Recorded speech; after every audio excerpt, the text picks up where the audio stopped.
Le froid s'installe dans les murs bien avant que la neige ne tombe. Dans les longs couloirs vides de l'hôtel Overlook, quelque chose veille déjà, comme si le bâtiment lui-même retenait son souffle, attendant simplement que quelqu'un vienne y rester. Et lorsque cette famille franchit ses portes pour l'hiver, ce n'est pas seulement un séjour qui commence, c'est une lente descente vers quelque chose de beaucoup plus sombre, quelque chose qui ne les laissera pas repartir indemnes. Bienvenue sur Plume Courte. Jacques Torrance n'est pas un homme au hasard. Ancien professeur, écrivain en difficulté, il traîne derrière lui une colère mal maîtrisée et un passé déjà fissuré. Il a perdu son poste après un incident violent avec un élève. Et à la maison, tout n'est pas simple non plus. Sa relation avec sa femme Wendy est fragile. Quant à son fils Danny, il est différent, profondément différent. Danny possède un don. Une sensibilité étrange, qu'il appelle lui-même le Shining. Il voit des choses. Il ressent des présences. Il perçoit des fragments du passé, et parfois même de l'avenir. Et ce don, il ne le contrôle pas vraiment. Quand Jacques obtient le poste de gardien hivernal de l'hôtel Overlook, isolé dans les montagnes du Colorado, cela ressemble à une seconde chance. L'hôtel ferme pendant l'hiver, inaccessible à cause de la neige. Leur mission est simple, entretenir les lieux jusqu'au printemps. 6 mois seuls. Coupés du monde. Un nouveau départ. Mais dès leur arrivée, quelque chose dérange Danny. Avant même de s'installer, il rencontre Dick Halloran, le cuisinier de l'hôtel. Et immédiatement, ils se comprennent sans parler. Halloran possède le même don que lui. Il appelle cela le Shining. Il explique à Danny que certains lieux gardent les traces de ce qui s'y est passé. Et l'Overlook en a vu beaucoup. Il lui donne un conseil simple, presque inquiet, si quelque chose te fait peur, ignore-le. Mais ce n'est pas si facile. Les jours passent. Au début, tout semble calme. Jacques se plonge dans son travail. Il entretient la chaudière, vérifie les installations, et surtout, il commence à écrire. Il est convaincu que cet isolement est exactement ce dont il avait besoin. Wendy, elle, essaie de maintenir un semblant de normalité.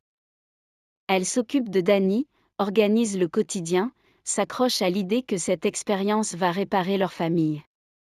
Mais Danny, lui, sent que quelque chose ne va pas. Il voit des choses dans les couloirs. Des silhouettes. Des scènes étranges, comme si le passé refusait de rester enterré. Des images de sang. Des portes interdites. Et surtout, une présence. Quelque chose dans l'hôtel qui semble conscient. Peu à peu, l'Overlook commence à révéler son vrai visage. Jacques, de son côté, change. Au début, c'est subtil. Une irritation. Une tension qui monte. Puis viennent les frustrations. L'isolement commence à peser. L'écriture ne progresse pas comme il l'espérait. Et surtout, l'hôtel semble lui parler. Il découvre l'histoire de l'Overlook. Ses anciens propriétaires. Les scandales. Les morts. Et un événement en particulier, un ancien gardien, Delbert Grady, devenu fou, qui a tué sa famille avant de se suicider. Jacques est fasciné. L'hôtel devient pour lui plus qu'un simple lieu. Il devient une obsession. Une source d'inspiration. Un refuge, et bientôt, une influence. Pendant ce temps, Danny est de plus en plus troublé. Ses visions s'intensifient. Il voit les jumelles dans les couloirs. Il entend des voix. Il ressent une présence qui cherche à entrer en contact avec lui. Parce que l'hôtel veut quelque chose. Il veut Danny. Son pouvoir. Son don. Son Shining. L'Overlook n'est pas qu'un bâtiment hanté. C'est une entité qui se nourrit. Qui manipule. Qui attend. Et Jacques devient son outil. Un soir, alors que la tension est déjà palpable, Jacques commence à voir lui aussi. Mais contrairement à Danny, il ne résiste pas. Il accepte. Il s'abandonne. Il voit un bar. Il parle à un barman, qui n'existe pas.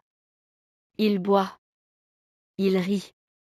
Il se sent compris. Puis il rencontre Grady. Ou du moins, ce qui reste de lui. Grady lui parle calmement. Poliment. Il lui explique que sa famille l'empêche d'accomplir ce qu'il doit faire. Que Wendy et Danny sont des obstacles. Et Jacques commence à y croire. La frontière entre la réalité et l'illusion disparaît. L'hôtel prend le contrôle, lentement, méthodiquement. Pendant ce temps, Wendy comprend que quelque chose ne va pas. Elle découvre les pages que Jacques a écrites. Des centaines de pages. Toutes identiques. Une même phrase répétée encore et encore. Il n'écrit plus. Il s'effondre. Et surtout, il devient dangereux. La violence qu'il avait toujours contenue commence à refaire surface. Mais cette fois, amplifiée. Déformée. Alimentée par l'hôtel lui-même. Quand Wendy tente de fuir avec Danny, Jacques bascule complètement. Il devient une menace réelle. Armé d'un maillet, il traque sa propre famille dans les couloirs de l'Overlook. L'hôtel l'encourage. Le guide. Le pousse à aller jusqu'au bout. Danny, lui, comprend. Il comprend que l'hôtel veut le posséder. Et que son père n'est plus vraiment lui-même. Mais il comprend aussi quelque chose d'autre. Que l'hôtel dépend de certaines choses. Notamment de la chaudière. Une machine que Jacques doit entretenir régulièrement.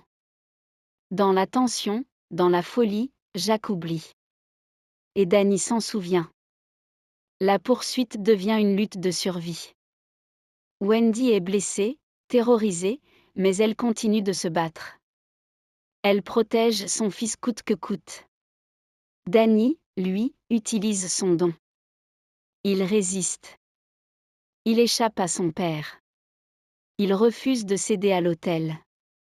Et au loin, quelqu'un ressent tout cela. Dick Hallorann. Grâce au Shining, il perçoit le danger. Il comprend que Danny est en train de sombrer, et que quelque chose de terrible se passe à l'Overlook. Malgré la distance, malgré la tempête, il décide de revenir. Il affronte le froid, la neige, les obstacles, pour atteindre l'hôtel. Mais à son arrivée, il est immédiatement attaqué par Jacques. La violence est brutale.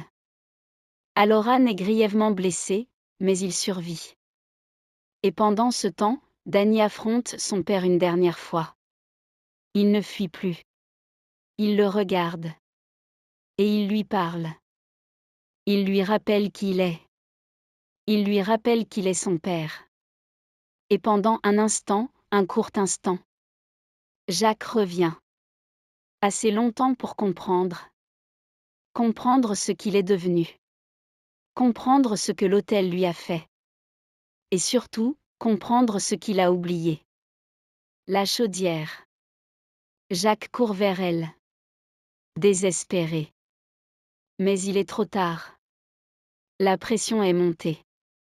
Trop haut. L'explosion est inévitable. Danny et Wendy parviennent à sortir avec Hallorann. Et derrière eux, l'hôtel Overlook explose dans la nuit. Le feu dévore tout. Les murs. Les couloirs. Les souvenirs. Les horreurs. Comme si le lieu refusait d'exister sans ses victimes. Jacques meurt dans l'explosion. Et avec lui, l'influence de l'hôtel. Mais le Shining de Danny, lui, reste. Il ne disparaît pas. Parce que certaines choses ne s'éteignent jamais vraiment.